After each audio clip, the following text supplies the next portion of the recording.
Trans and gender fluid adults face elevated suicide risk.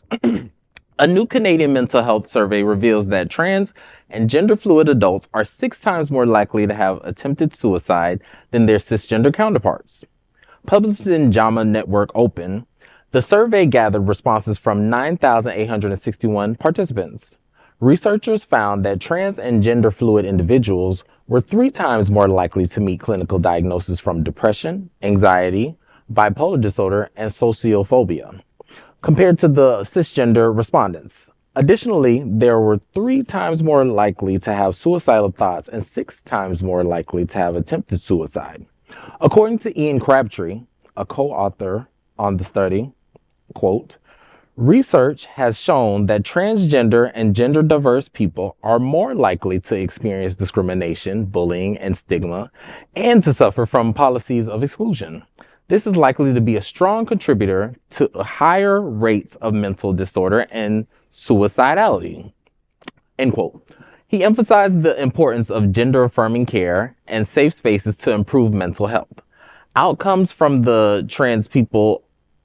Our research, including a Danish study from 1980 to 2021, found similar trends in elevated suicide rates among trans individuals. This is what we were just talking about.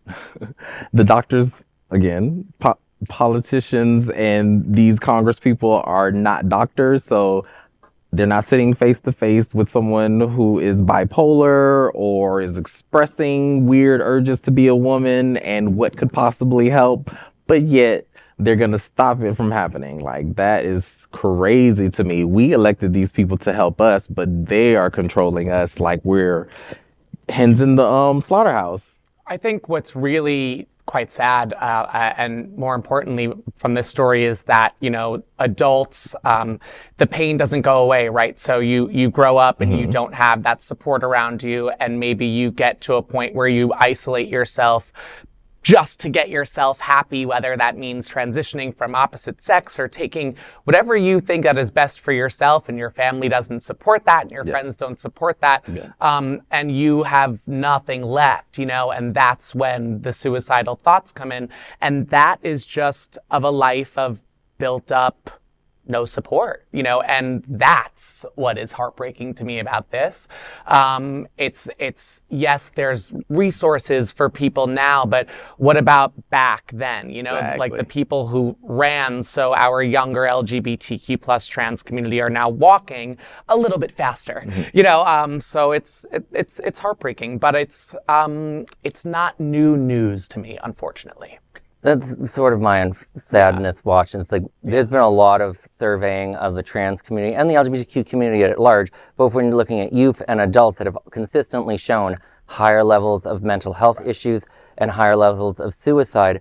And it's nothing special about it. It's, we get treated so terribly by society. Who wants to be attacked all day?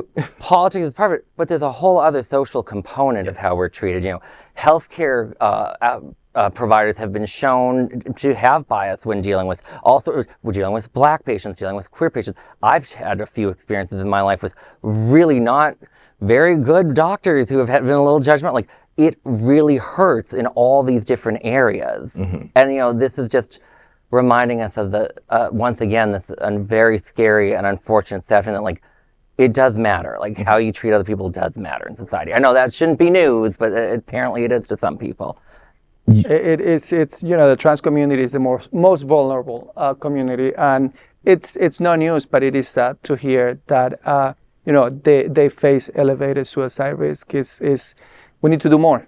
Hopefully a year from now, those numbers will be a little bit different. Well, I just want to say you're loved by queerness tonight. Yes, Corey. And me. Beautifully I love said. my trans sisters and brothers. Yes, beautifully said, Corey.